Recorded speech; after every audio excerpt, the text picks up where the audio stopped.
Hi, my name is Mike, and I'm here to read a comic. And today's comic is Just Married, issue number 102, dated October 1974. And once again, these are three stories of love of either married couples or near married couples. The stories here actually are a bit more complex than one would normally see from a Charlton Comics book. And it was a fun read, this issue. You see the cover here, beautifully drawn. The artists actually put their name to it, but I can't really make it out too well. But definitely, this was a fun issue.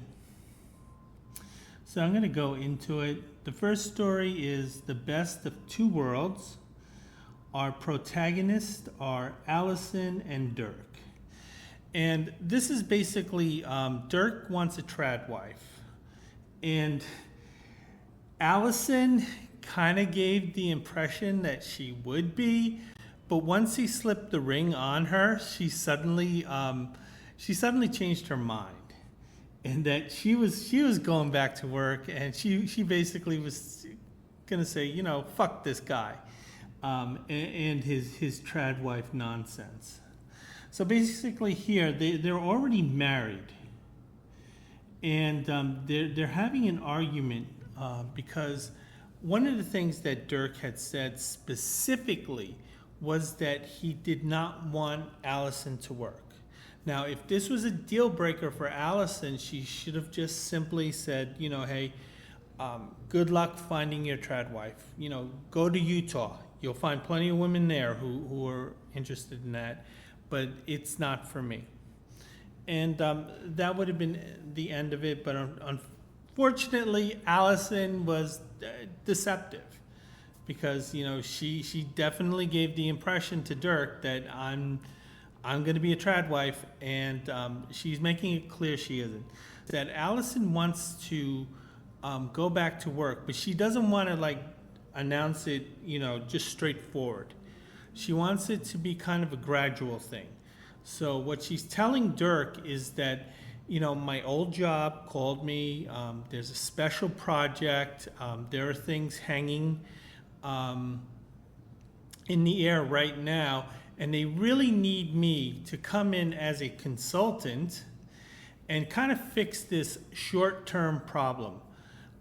Dirk is being very resistant to it, but the thing is, the way Allison is describing it, that it's going to be kind of a short-term thing. He's being persuaded that, okay, I won't be that much of a dick. Dirk won't be a dick about Allison, kind of like tying up some loose ends at the office. But Allison is making it very clear that she sees this as a permanent thing. She wants to be a working wife. I'm going to turn the page. So anyway, Allison made it very clear that she finds being a trad wife kind of boring. And this is something that she didn't plan on following through with Dirk. It's a big deal to Dirk, though. There were guys who were like that even in the 70s. It never made sense to me. Why would you not want your wife to work? If nothing else, it was two incomes. I had grown up in a one-income family, single mom. Not a single mom. My father was sort of out of our lives, more or less, because of illness. And honestly, boy, we could have used a second income. So anyway, Allison is working for a clothing manufacturer. So she's someone in fashion. So this sort of explains why Allison kind of wants to get back to work, because work was fun to her. She wasn't doing the dreary secretarial work, though it was important. She was a designer. She would help clients. She would kind of flirt around the office. She was very popular. She was able to put her stamp on popular culture by what people wore. So work for Allison is an exciting thing. And we see her boss here, Jace. His name kind of changes because the person who lettered this kept changing it from Jace to Joseph. But right now he's Jace. Jace is, saying, listen, you came up with some great ideas. I want to take you to lunch. It's really nice having you back in the office again. And Allison is kind of saying the same thing too. She's calling her boss darling. And she's saying, well, I really would love to do those things with you, but I can't just yet. So the thing is, she has to keep the facade that that this work relationship, this is a temporary one. And it's not the permanent one that Allison is going to be transitioning into. So anyway, the client comes in. He likes the designs. Allison is doing a great job of selling the designs to this guy. This guy kind of looks like Bert Convy, who is a celebrity of sorts, who Hollywood tried to make happen. It didn't happen. And that's who he kind of reminds me of. So I'm going to turn the page. So Allison and Dirk, they're having dinner. Allison is spending a lot of time talking about work. She's saying, well, Jace said this, and Jace said I was so wonderful, and the client liked this design. Dirk doesn't like this talk. Allison's talking about how much fun work was, but Dirk's like, listen, are you going to finish up this project? Because I need a housekeeper here. I noticed that your duties are slacking. I need you to be home. I need to know that whenever I come home, you are going to be there. Why the hell would Allison want to sign up for this? And Allison, again, is being deceptive. She's saying basically that, the project's not done yet. There are still some things. Little finesse has to be used here. This is not something where I can just simply knock something out and then leave. There are relationships here. And Allison is basically saying, listen, I have to extend this job at least, a few more days. And Dirk is noticing the kind of the rug pull here, where he's like, listen, you've been saying that for the last couple of days, and none of this has transpired. And I'm noticing this. I'm watching. And Allison's kind of just kicking the can at this point. See Allison at work. She's loving it.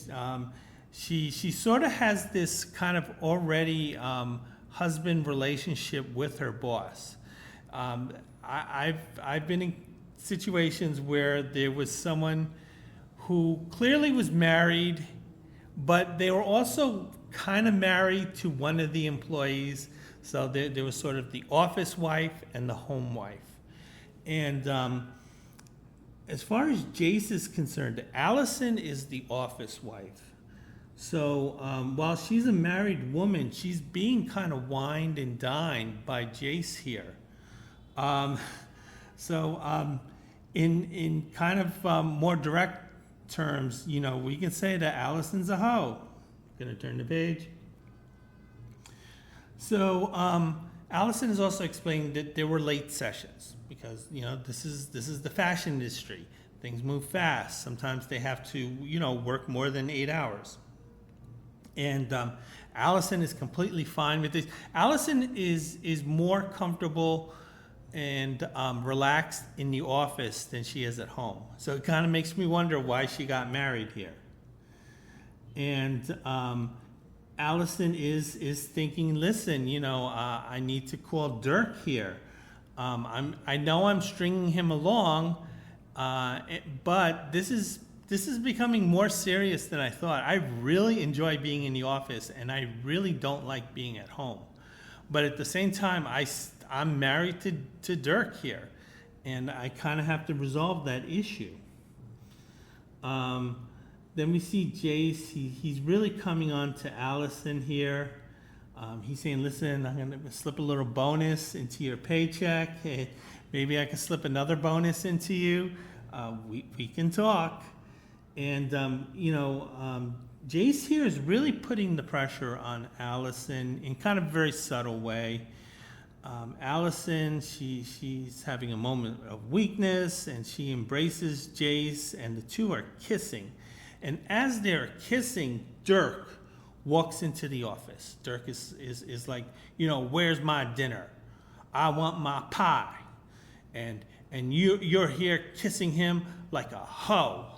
And I just had to walk in and see my wife hoeing herself. And I'm going to turn the page. And Allison is angry, saying, listen, just because I'm acting like a hoe doesn't mean I'm a hoe. Even though, yeah, I'm acting like a hoe. So Allison is basically saying, listen, just because I was passionately kissing that guy doesn't mean it means anything. I passionately kiss lots of people. Dirk is saying, listen, hey, based on that kiss, it meant something to you. I know it meant something to you, and don't lie to me.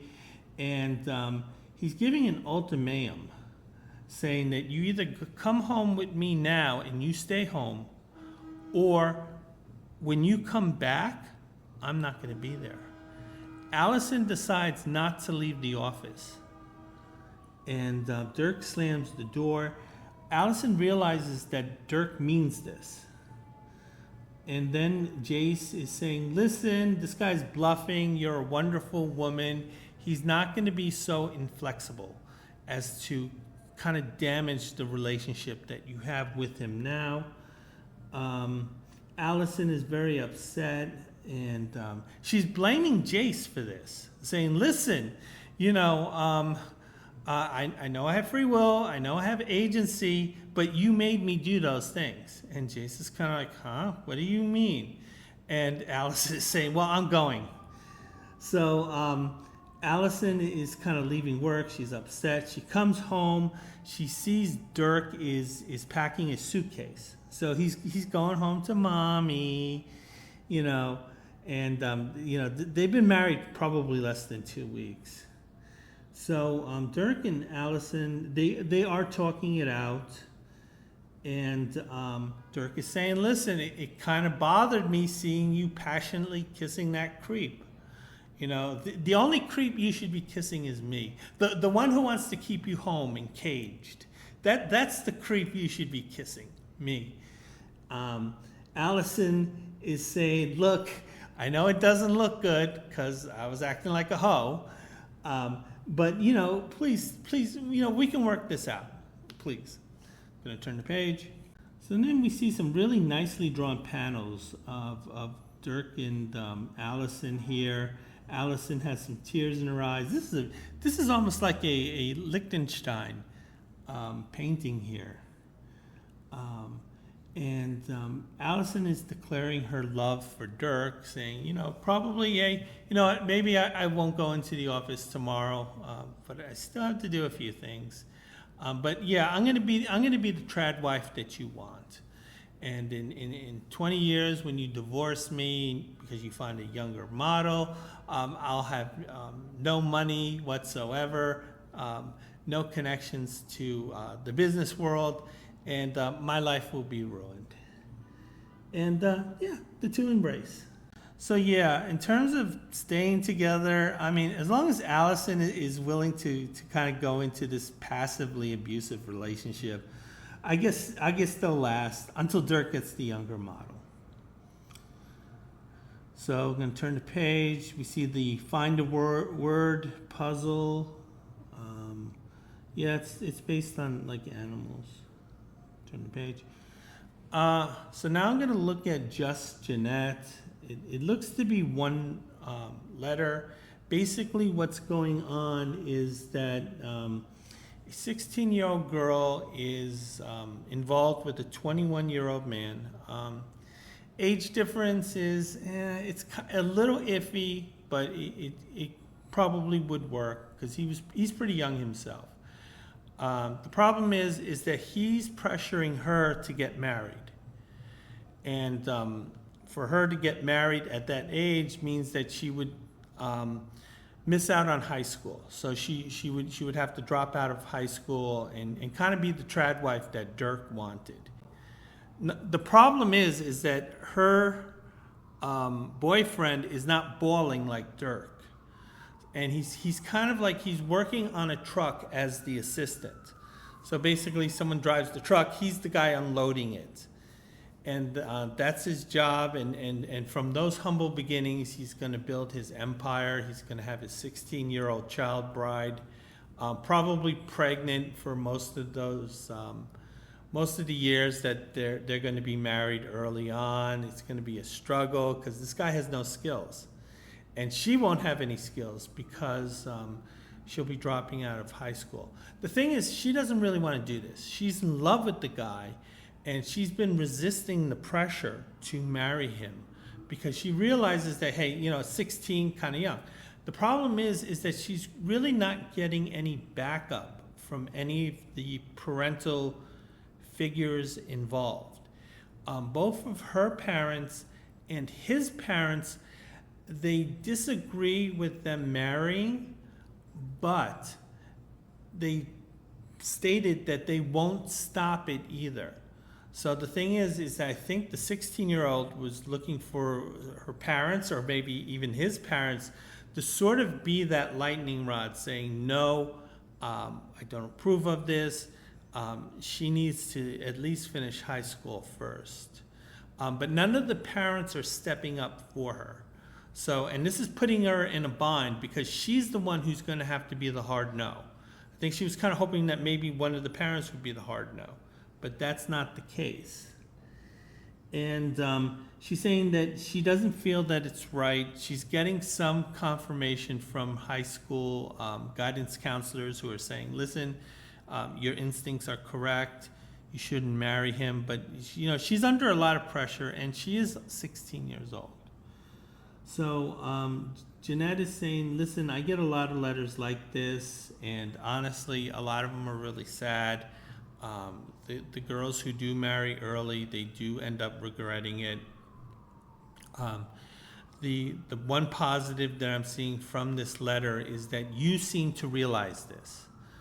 And she's saying that normally the girls don't realize this until after it's too late. But this one does. And Jeanette, she's mentioning the fact that, your parents and his parents, they're not helping you. And basically Jeanette's saying, listen, when you guys are out in the world, you and your, prospective husband, you guys have no skills. He's basically unloading a truck. He's not even qualified to drive the truck. He's just unloading it. And you'll be 16 years old without even a high school diploma. And in those days, having a high school diploma, you could still get a really good job. And she wouldn't even have that. So Jeanette's trying to kind of like fortify her, saying that, listen, right now, all you have to offer the job market is your physical abilities. And what if, Tony, this is the guy's name, what if Tony throws out his back? Or, he gets injured on the job? He's not going to get a job as an executive. So he's kind of putting you in a precarious situation. And also, you yourself, you won't have any skills other than what you can do physically. And this guy might be knocking you up, every year. So Jeanette is saying, listen, you should heed your doubts, and that you should talk to other adults and just kind of, find that figure who will say, no, this is not a good idea, that you can lean on. And that's Jeanette's advice. The problem is that she really does love Tony, this guy. But and Jeanette doesn't want to drive her away. So that seems to be what she's getting at. So I'm going to go into the next story, The Better Man. There are 3 protagonists here. It is David, Walt, and Cindy. And basically what's going on, we see Cindy, who is this beautiful Jill St. John lookalike, and she is with Walt. And she was introduced to Walt through David. And David is regretting that introduction because he's thinking to himself that Walt was a really bad guy. I had introduced Cindy to him. I regret that. Cindy's a really nice girl, and now she's kind of stuck with this kind of jerk of a guy. But Cindy is kind of like, head over heels over Walt. So at this point, those two are the couples, but you can see David is kind of hovering around, knowing that, hey, this guy's going to blow it, this guy is going to blow it, and I'm going to be there. I am going to be Captain Save-A-Ho. So anyway, they're at this party, kind of, is that Tony Orlando? Maybe. So anyway, as Walt and Cindy are passionately kissing, Cindy notices that David is kind of staring at them. And, Cindy's saying, listen, actually, David was my date. I'm kind of supposed to be with him. So maybe I should spend a little time with him and not kissing random guys that I kind of know but I have a crush on. Walt's saying, listen, don't worry about it. He's a loser. He's one of my loser friends. And he accepts the reality that he has been given at this time. And that is, the reality is that you are my woman. Gonna turn the page. Yeah, he's also rubbing in by saying that, listen, when we get married, I'll ask Dave to be the best man. This way I can really rub it into him. Okay, so Walt and Cindy are now a couple. It's been 5 weeks. The two are getting closer and closer. So Walt's been on his good behavior. And at this point, Walt has proposed marriage to Cindy. Cindy is just head over heels over this.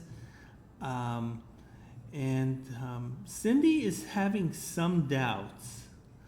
Now, Cindy loves Walt, but at the same time, when Walt asked her for her hand in marriage, he sounded a little desperate. So Cindy is kind of noticing that maybe there's something going on behind Walt's proposal. He didn't say it in a relaxed, I can't wait to marry you. It's more like kind of some anxiety to it, and Cindy is noticing this, but at the same time, she really loves Walt, and she really wants to get married to him. So anyway, Cindy accepts the proposal, and then she goes to the friend zone, where David is waiting. David is just kind of quietly in the friend zone at this point. David is saying, listen, do you really want to do that? Are you sure? Cindy's saying, yeah, I'm just crazy about this guy. Walt then intercepts the two of them, and Walt's saying, listen, hey, did you tell him the news? Hey, he's going to be the best man at the wedding. He needs to know this. And then David says, kind of Walt, saying, hey, listen, just take good care of her.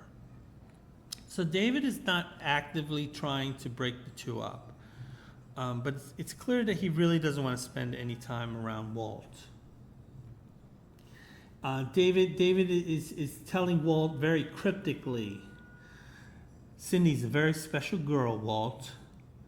I wouldn't like anyone to give her a bad time. So that's kind of like, it's kind of like one of those veiled threats that David's saying, listen, hey, I'm not going to stop this marriage, but if you mistreat her, I'm going to be there to punch you in the mouth. Cindy is noticing this type of protectiveness from David. It's clear that Cindy and David, they really weren't formally dating, but they had a close friendship. I guess there was sort of some underlying feelings, but David wasn't actively, sharing his interest in Cindy. And Cindy is noticing that maybe David is more than a friend at this point. The way he's sort of being very protective of her. So anyway, Walt and Cindy, they get married. Cindy looks like a beautiful bride. Everyone looks great. Beautifully drawn panel here. And it's really well inked. This is an artist I've seen before. I think it's Nicholas something with an A. And this looks like to be a different inker than who normally inks his work. And they did a really good job. So at this point, Walt is saying, listen, I'm the happiest man in the whole wide world. Cindy is encouraging Walt to drink. That turns out to be a mistake later on. Gonna turn the page. So anyway, the two are on their honeymoon. And Cindy wants to be a little adventurous. So she wants to go out, she wants to go on the beach, she wants to play tennis, she wants to go out, dining. She wants to really enjoy this honeymoon. But Walt just kind of wants to stay in the hotel room. It turns out there's a reason why. Walt is buzzed at this point. So Cindy wants to go out, whereas Walt is kind of like, hey, can you just pass the munchies? And I'm good. And, the bong, that thing over there, can you just bring it a little closer? So at this point, Walt is getting more and more inebriated. So he's kind of enjoying the honeymoon, but he's doing it in a very selfish way. We see Walt, he's on the bed face down. Cindy is concerned, saying, this is something I haven't seen from Walt before. And I honestly don't know what to do. So the thing is, Cindy married an addict. She didn't know this. This does happen from time to time. I know someone who married a person who was a hoarder. But the thing is, she didn't know it until after she was married. And after the first week, she was looking to divorce the guy. She was totally sideblinded by this. So yeah, Cindy not knowing that Walt is, not knowing that he was an addict makes me wonder how much Cindy really knew about the guy. And yeah, this is kind of a heavy thing to sort of lay on someone. Walt's to blame too. He didn't mention this too. Walt knew he loved this stuff, and he should have found a woman who kind of like was a little bit like-minded, and he did not. So anyway, Cindy is calling the operator saying, "Listen, I need a doctor here." So Cindy finds a doctor who does make house calls. The doctor examines Walt. Walt is unconscious at this point. The doctor says he's heavily medicated, he's heavily sedated, and we need to find the medications that did this. So we can kind of start working on a protocol, a plan. So anyway, Cindy, she looks around, him and the doctor. They look around. The doctor finds the pills. He looks at the prescriptions and he says, these are uppers, downers, these are pep pills. And there were a few pills that Cindy didn't understand. So Cindy's a good girl, kind of. So she doesn't mess with this stuff. But it looks like Walt is on the Oxycontin train here. And the doctor is being quite harsh, saying, listen, if the police had found these pills on him without a prescription, he'd be going to jail. So it looks like Walt is obtaining these medications illegally. Going to turn the page. So anyway, Walt wakes up. He sees the doctor here, and he says, Cindy, what's this kook doing here? And the doctor says, I'm a doctor, sir, not a kook. You are the only kook in this room. So the doctor's kind of like, you address me as Dr. Kook. And Walt is being contrarian here. He's putting up a fight with the doctor. The doctor is attempting to lecture Walt. Walt is annoyed at this point because Walt realizes, the jig is up. They know about the pills. So Walt's kind of saying, listen, get off my back. I'm just taking a little bit, just a couple of mother's little helpers here, to kind of get me through the day. The doctor is lecturing Walt on the dangers of prescription drugs, which is true. You can get addicted to this stuff. You have to be very careful. Usually, when people get addicted to drugs, it's actually not the product itself that is the root cause of the addiction. Because, for example, when someone has an operation, they're given morphine to deal with the pain. That morphine is sweeter than any heroin you can get on the street. But most people don't become addicted to it. They become addicted to it when they have other issues in their life, and then the drugs at least kind of soothes them a little. So, Walt has his demons here. The doctor, he's not very sympathetic. He's saying basically, you are going to go through cold turkey because I'm going to take all these medicines away. You're going to be in a lot of pain. You're going to be angry. You're going to be hurt. You're going to lash out. You're going to be violent. And, bye, Cindy. I'm going to be leaving you with him. So the doctor leaves. Walt's furious with Cindy, saying, why did you narc me out? Cindy, who is beautifully drawn here, saying, listen, you're just behaving so strangely. What was I supposed to be doing other than trying to get you help? I'm going to turn the page. So anyway, the doctor informed the hotel security personnel. I have no idea why they needed to be alerted. So I guess for the rest of the honeymoon, the hotel employees are going to make sure that Walt has no fun, no peace. No matter how hot Cindy is, no, dude, you're not going to enjoy it. We're going to take that Viagra away from you. So anyway, obviously the relationship is souring at this point. Cindy believes that, and she's kind of right, she did what's in Walt's best interest. But Walt sees it as, my best interest is me getting high as fuck. And I wish you'd kind of mind your own business. I mean, who are you? And Cindy's like, well, your wife.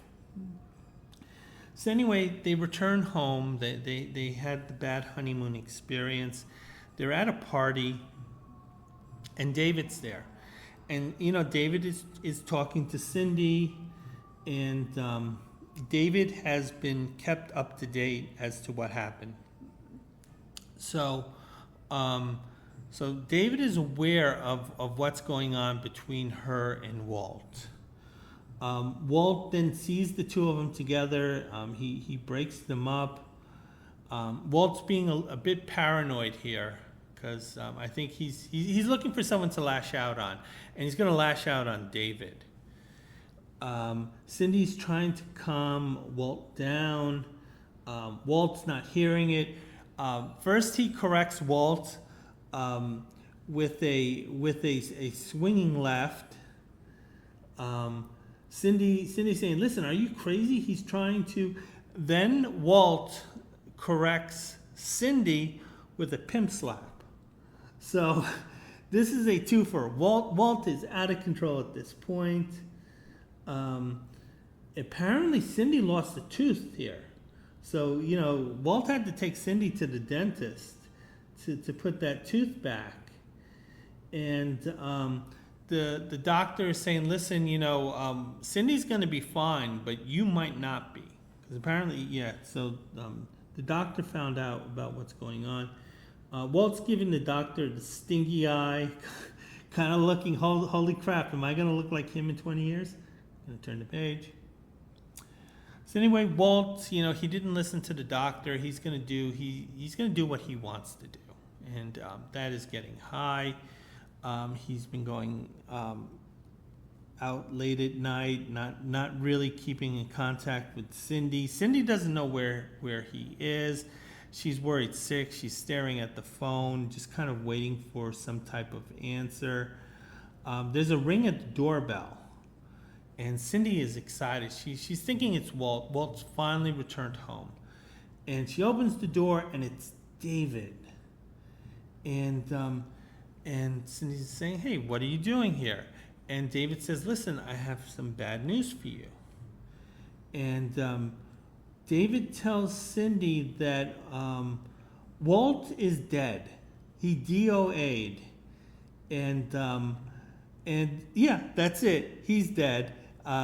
Cindy obviously very upset here. She lets out a single tear as she goes, "Oh no."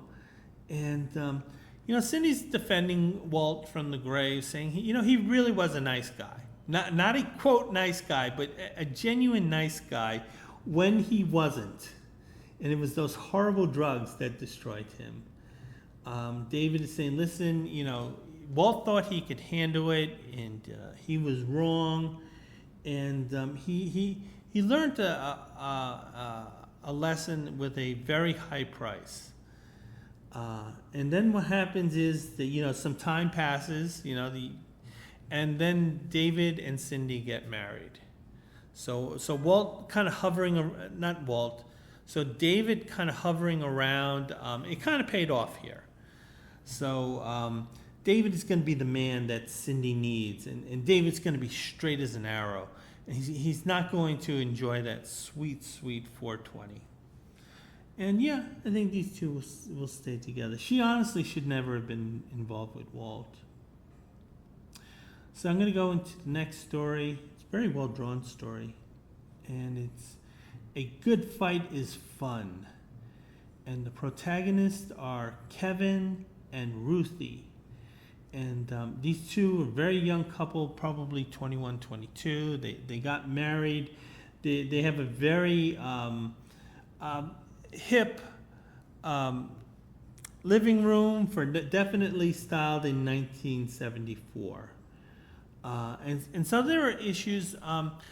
The issues are similar to the first story where the guy Dirk wanted the trad wife. Kevin isn't really like that. He's fine with Ruthie working, but the problem is that he sort of has a superiority complex. So he sort of needs a slightly unequal relationship where he's kind of on top, where he has something over Cindy. Cindy doesn't like this. She wants that equal 50-50 partnership. And she's noticing, that Kevin, even though he's kind of a young guy, growing up in the women's liberation movement and all that stuff is kind of passing him by, and Kevin's a bit of a chauvinist. So the two are fighting. Ruthie can be a bit performative. She's throwing a lamp at Kevin here. Kevin's saying, "Hey, don't damage that property here." And Ruthie is calling Kevin, saying, "I hate you. You're a typical, conceited, idiotic male." Yeah, one of the things Charlton liked to do is to present women libbers in a really bad light. So that's the role that Ruthie's playing.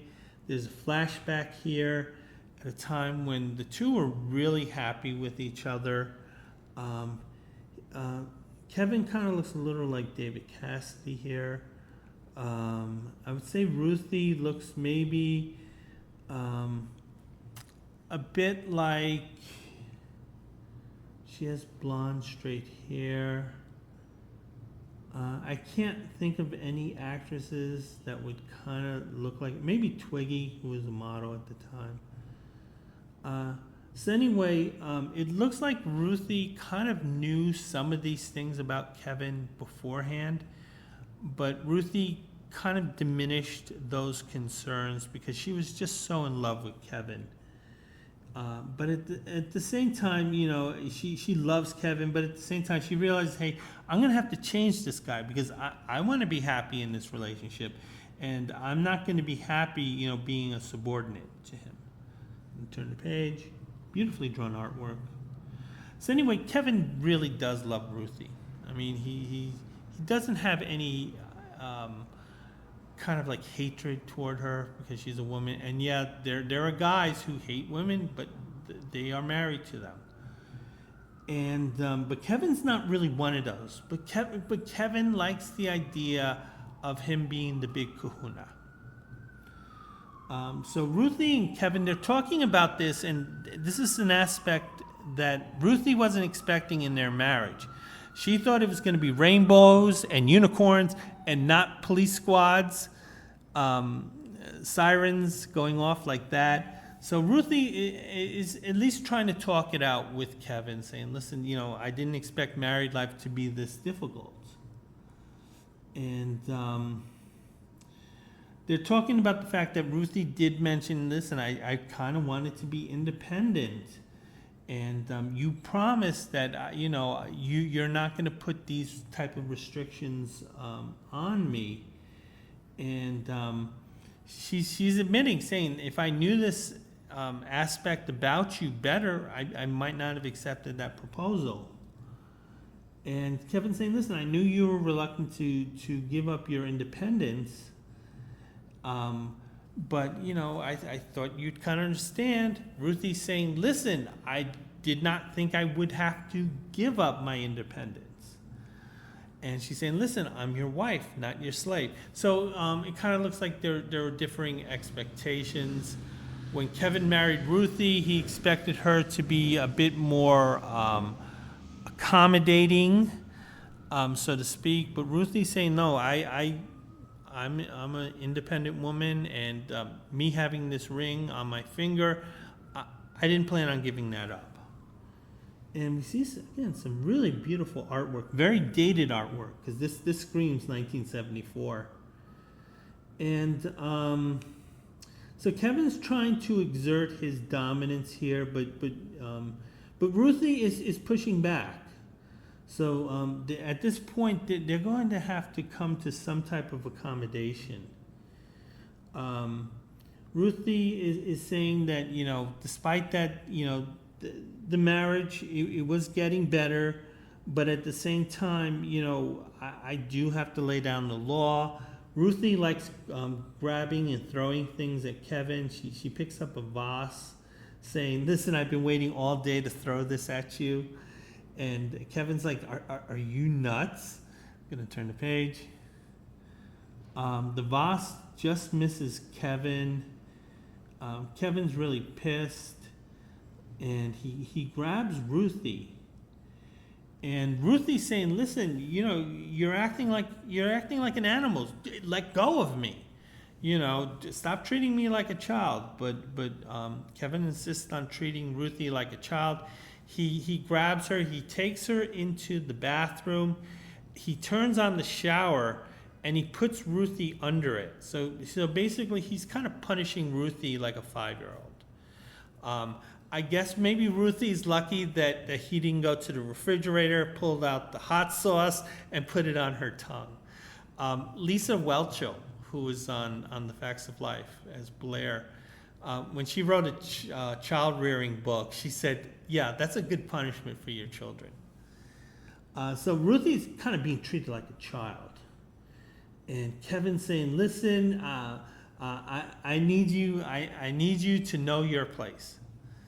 And that's really important here.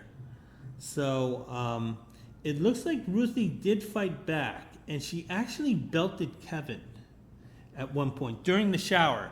So as Ruthie was being soaked under the shower, she was able to get a right hand in, and she hit Kevin. Kevin's eye is starting to blacken here, and the two kind of stop at this point. Kevin's saying, listen, how am I going to explain to my coworkers that my wife gave me a black eye?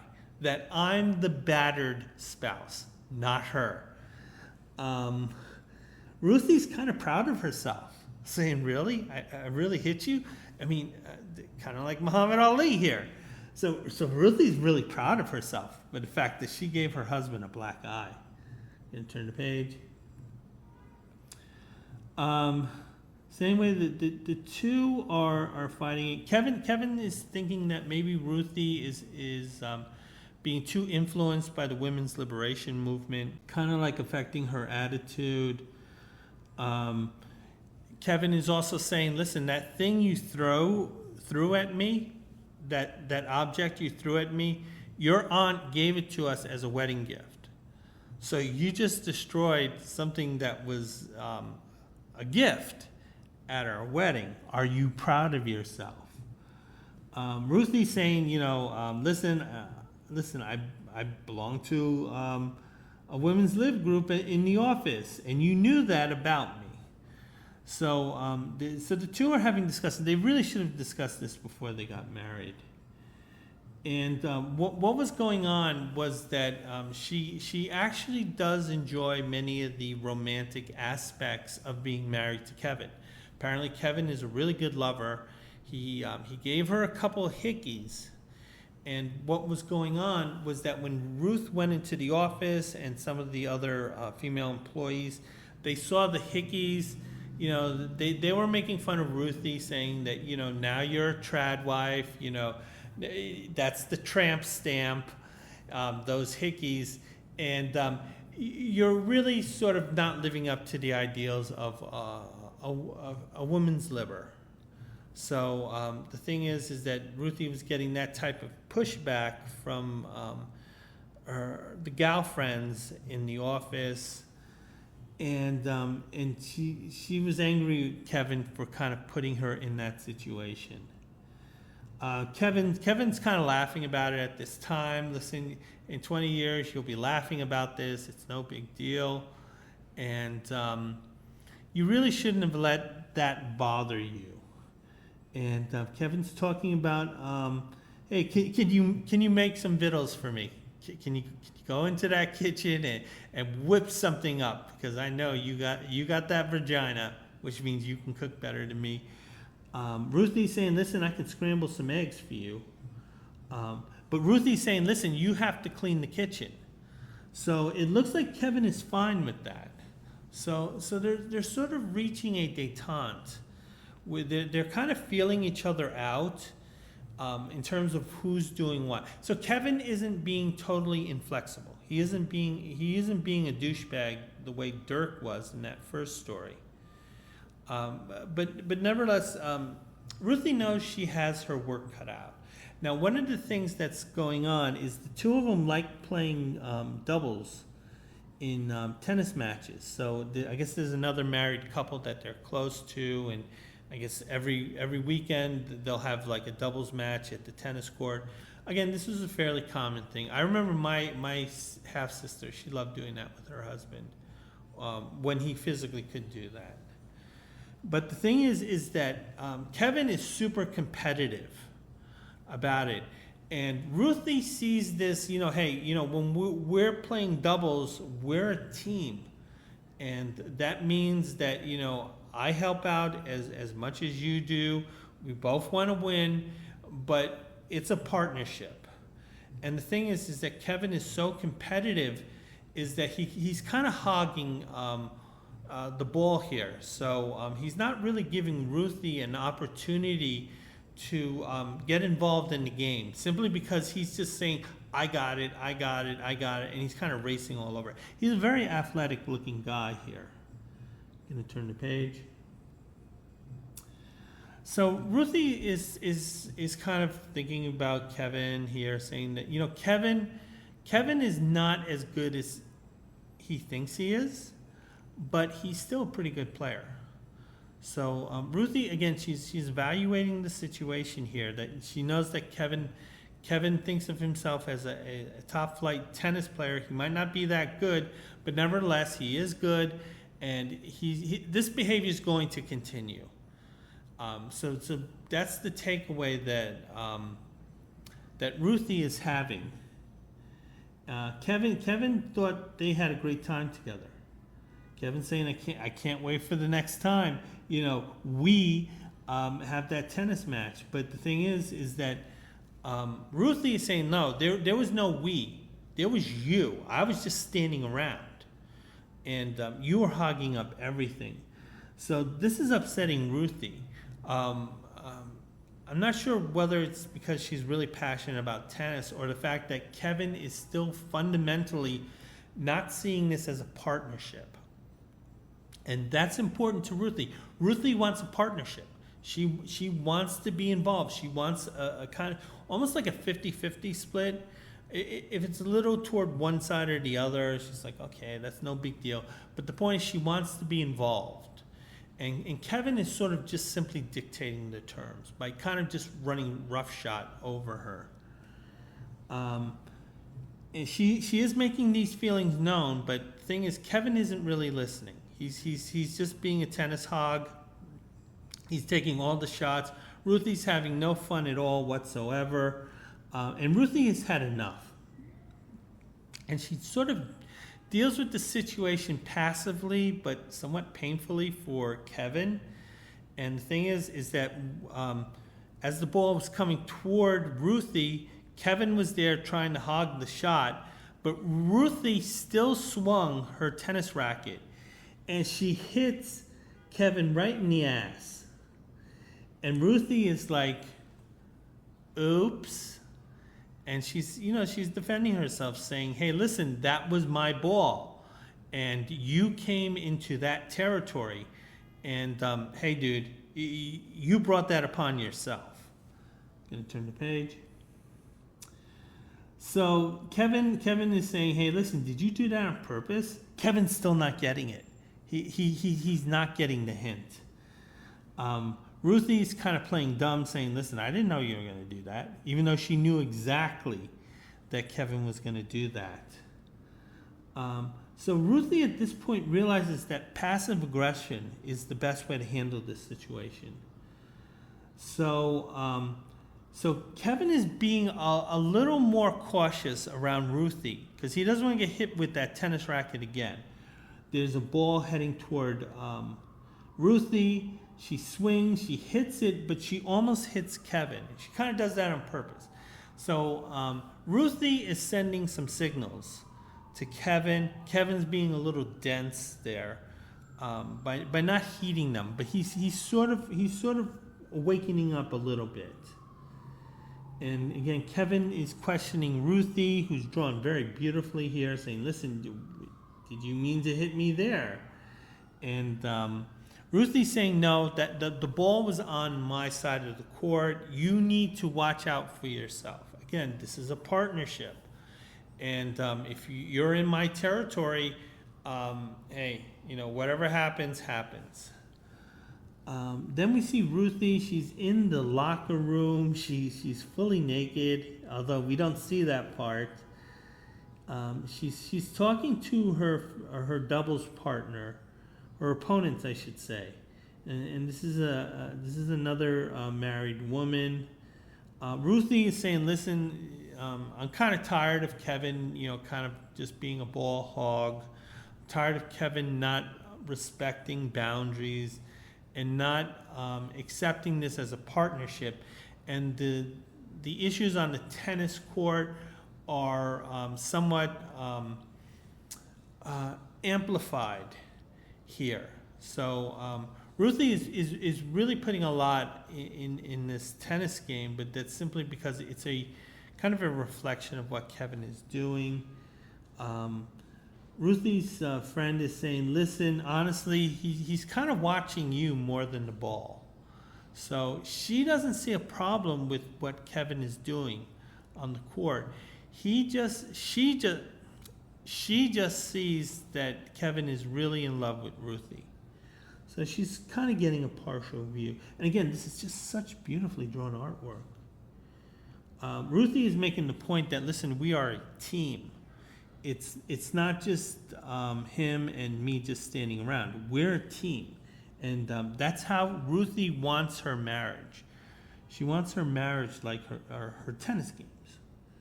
A true doubles match. So anyway, Kevin and Ruthie are at a restaurant. It looks like it's part of the country club. I'm gonna wait for that. Jesus Christ.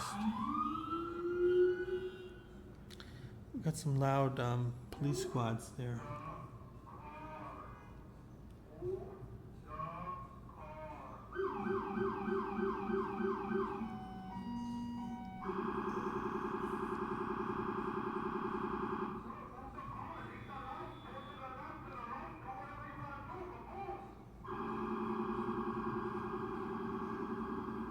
The police are really diligent about enforcing traffic rules. So anyway, Kevin and Ruthie, it looks like they're in the dining area of the country club. It looks really stylish. There's lots of liquor. The two of them are dressed incredibly stylish.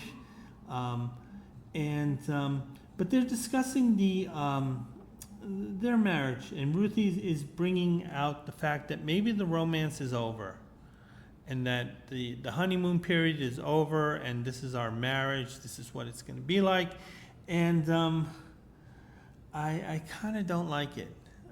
I like it when you were really focused on me and my needs, and when I would come in, you would stand up and you'd pull a seat for me rather than just you plopping on the seat and just starting your meal without me.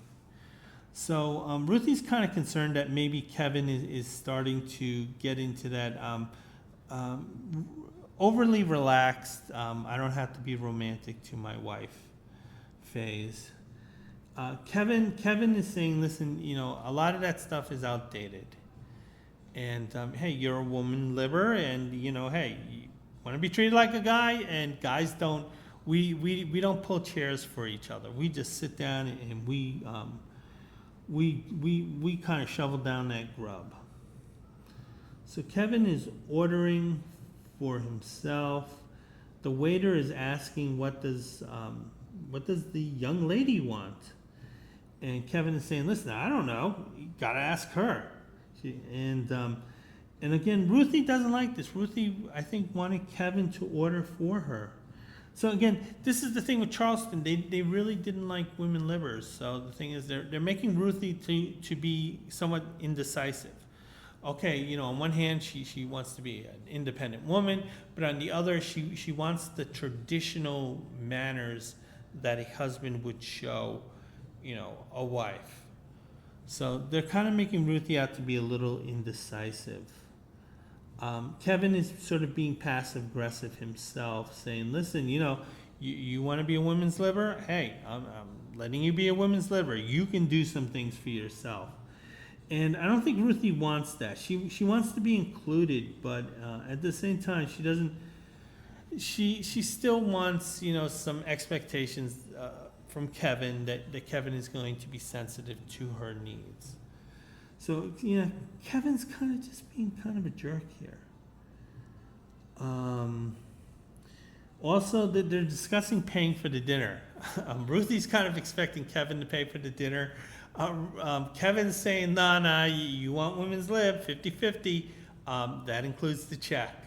So Kevin is expecting Ruthie to go into her own pocket to pay for her meals. Ruthie is not happy with this. Gonna turn the page. So anyway, they both wake up. Ruthie looks very beautiful. She's thinking to herself that she really does love Kevin, but at the same time, she does have a set of principles that she does not want to abandon, simply for his sake or his comfort. So it looks like Kevin, he goes into the kitchen, he makes a little coffee, and it seems like Kevin was out all night. I thought Ruthie was in bed with Kevin, but it turns out Ruthie went to sleep without Kevin. She woke up kind of regretting the fights that they were having and for the reasons that they were having them. Kevin is in the kitchen. he was making some coffee. He was staying out all night. He didn't tell Ruthie this. Ruthie's saying, where the hell were you? And Kevin's saying, I was in the house, but I wasn't in the bedroom. I was sleeping on the couch. So it wasn't like Kevin was out gallivanting about town. He was at home, but he did not want to share his bed with his wife. So they're having some issues. Ruthie's saying, listen, I was really worried sick about you. You shouldn't have done something like that.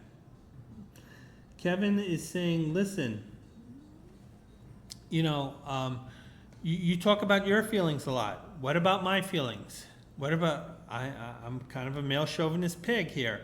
Why aren't you sensitive to those feelings? I mean, shouldn't you be tolerant of me being intolerant of you wanting some independence and agency and respect? And so the two, again, they are talking it out, but their positions are so polar opposite, particularly Kevin. Kevin is just being very difficult here. Going to turn the page. Kevin is basically saying, listen, I expected some issues, but I didn't expect us to be fighting like this. Ruthie's saying, listen, I didn't know you thought of it as in these terms, because Kevin was talking about, listen, we're having a war here, War of the Roses. And Ruthie's saying, listen, I didn't know you were thinking of it like that. And Ruthie's getting upset. She's starting to cry. Kevin is comforting her. So Kevin is trying to reach out. He's just kind of a dick. And Kevin is finally getting it through to his head. Listen, we are a team. We are a team. Ruthie's saying, I want to see that, not you saying that.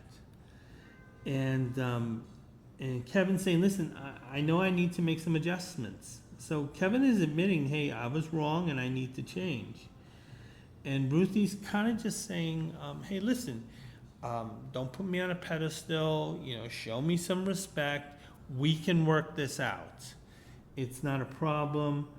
And Kevin is kind of saying that, listen, my upbringing, I had a very alpha male dad, and I had kind of a beta mom. That's the way I had seen a married couple interact. I was trying to replicate that because it's something I know and it's something I'm comfortable with. Ruthie's saying, listen, I understand, but you need to understand things from my point of view also. You need to be a bit more malleable. And the two embrace. And there's this big Love American style type of flourish in the background here. So it looks like these two are going to make it. Their differences weren't really that great. It was just, honestly, Kevin needed to be a bit more flexible. Ruthie was fine, I thought. She made good points, and the story was really kind of made her the hero. So yeah, this is kind of what a marriage should be. There's a one-page story, future-in-law. We see a young couple. Actually, it's the guy with the green hair. So it's young Joker. And he's with his date. And Harley Quinn.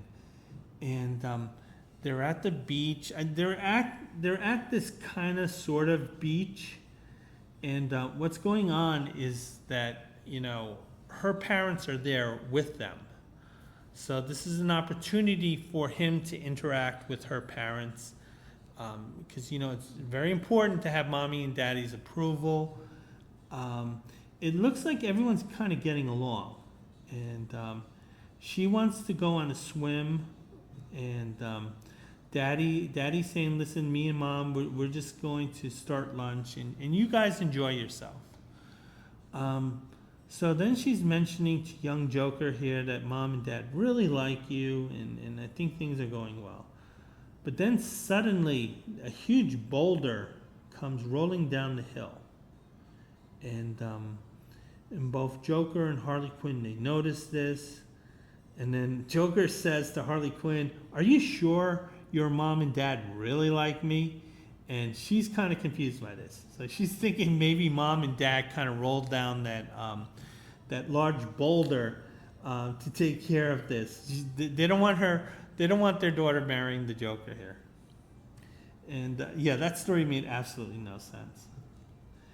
And that's it. And that is my review of Just Married, issue number 102. And I hope to have more reviews up soon. Bye.